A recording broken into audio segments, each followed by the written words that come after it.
வணக்கம். சங்கீதன் சார் எங்க பேரு. எனக்கு 2 பசங்க சார். அது ட்வின்ஸ். சிசேரியன் பண்ணி தான் எனக்கு குழந்தை பிறந்தது. அதுல இருந்து நான் வந்துட்டு வேலைக்கு போறதில்லை.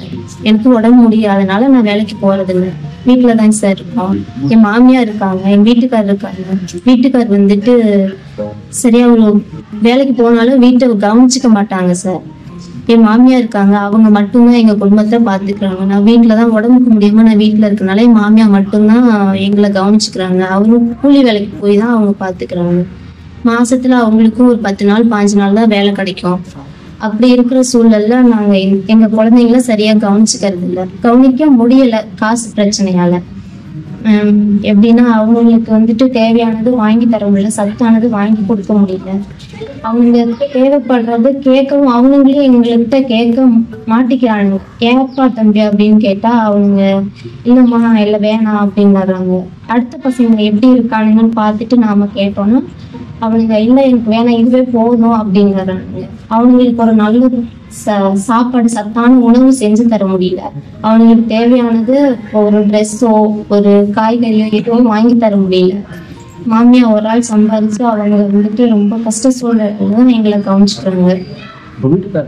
சொல்றீங்க எவ்வளவு நாளா குடிக்கிறாரு? வீட்டுக்கு காசு தரது இல்லையா சார்? அவர் வந்துட்டு வேலைக்கு போவாரு, எல்லா வேலைக்குமே போவாரு. இந்த வேலை தான் சொல்லி கணக்கு கிடையாது, எல்லா வேலைக்குமே போவாரு. போனாலும் கல்யாணம் பண்ண புதுசுல கொஞ்சம் பாத்துக்கிட்டாரு. 1 வருஷம் 2 வருஷம் பிள்ளைங்க கொஞ்சம் எப்படி பால்காடி போற வரைக்கும் பாத்துக்கிட்டாங்க.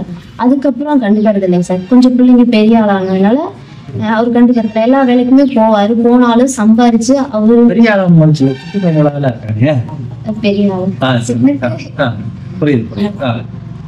கொஞ்சம் இப்ப கொஞ்சம் வளர்ந்துட்டனால அவங்க சார் கண்டுக்கிறது இல்லை. வீட்டுக்காரு கண்டுக்கிறது இல்லை. நீங்க அவர்கிட்ட பேசி பார்த்துருப்பீங்களாமா? தெரிஞ்சலையா அவரு? ஆமா சார், பேசினாலும் என்ன குடிக்கலன்னு சொல்லுவாரு. அப்படி இருந்தாலும் வேலைக்கு போயிட்டு வர்றப்ப குடிச்சிட்டு தான் வருவாரு. குடிச்சிட்டு வந்தாலும் அந்த சூழல்ல வந்துட்டு இவனுங்களை எங்களால சரியா கவனிச்சுக்க முடியல. வீட்டுல வந்து படிப்பானுங்க, படிச்சாலும் அந்த நேரத்துக்கு குடிச்சிட்டு வந்து ஏதாவது பேசினாலும் சண்டை வந்துடும். சண்டை வந்து அந்த படிக்கிற நேரத்துக்கு வந்துட்டு இவனுங்களுக்கு டிஸ்டர்ப் ஆயிரும். படிக்க முடியாது. படிக்கிற நேரத்துக்கு அந்த புக்கை வச்சுட்டு எந்திரிச்சு வந்துடுவானுங்க எங்க சண்டையை விளக்குறதுக்கு. அப்படி இருந்தாலுமே குடிக்க சண்டை போடக்கூடாது அப்படின்னு சொல்லிட்டு அமைதியா வீட்டுல இருந்தாலும் வர நேரத்துக்கு ஏதாவது ஒரு பிரச்சனை வந்துடும். அவர் வந்து சண்டை கட்டிக்கிட்டு என்ன மாதிரி பிரச்சனை அது எதனால குடிக்கிறாங்கன்னு தெரியாது. இல்லைன்னா குடிக்கலன்னு தான் சொல்லுவாரு வீட்டை விட்டு வெளியே போறப்ப. இருந்தாலும் வீட்டுக்கு வர்றப்ப குடிச்சிட்டு தான் வருவார். பொழுதுனைக்கு எப்படி வேலை செய்யறாங்க? உங்களுக்கு எந்த காசு எதுவுமே கொடுக்கறது கிடையாது? கொடுக்க மாட்டாரு. அப்ப எப்படி யார் உங்களை பாத்துக்கிறாங்க? மாமியா பாத்துக்கிறாங்க. அவங்க என்ன வயசாகுது, என்ன வேலைக்கு போறாங்க, என்ன மாதிரி எல்லாம் அவங்க உதவி பண்றாங்க? அவங்க வந்துட்டு அவங்களுக்கு 65 வயசு ஆகுதுங்க சார். அவங்க கூலி வேலைக்கு தான் போவாங்க, களவெட்ட போவாங்க, இந்த மாதிரி வயல் வேலைக்கு தான் போவாங்க. அப்படி இருந்தாலுமே ஒரு 6 மாசமும் அந்த வேலையும் இருக்கும். 1 மாசத்துக்கு 10 நாள் 20 நாள் இப்படிதான் போவாங்க. அவங்களும் முடியலன்னு வீட்டுல படுத்துப்பாங்க. அந்த மாதிரி சூழல்ல தான் நாங்க வந்துட்டு இந்த குழந்தைகளை நாங்க பாத்துக்கிறோம். இப்படி பாத்துக்கிட்டு எதுவுமே அவங்களுக்கு எதுவும் செஞ்சு தர முடியாது.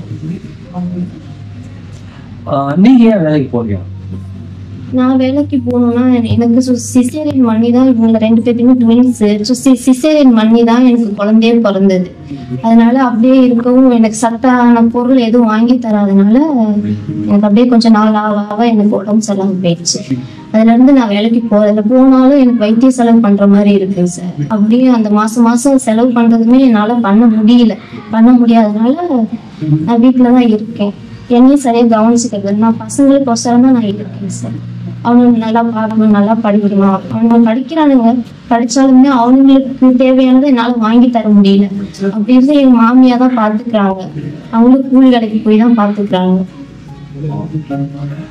யதார்த்தமா பாத்தீங்கன்னா இவங்களோட நிலைகள் வந்து ரொம்ப மோசமா இருக்கு.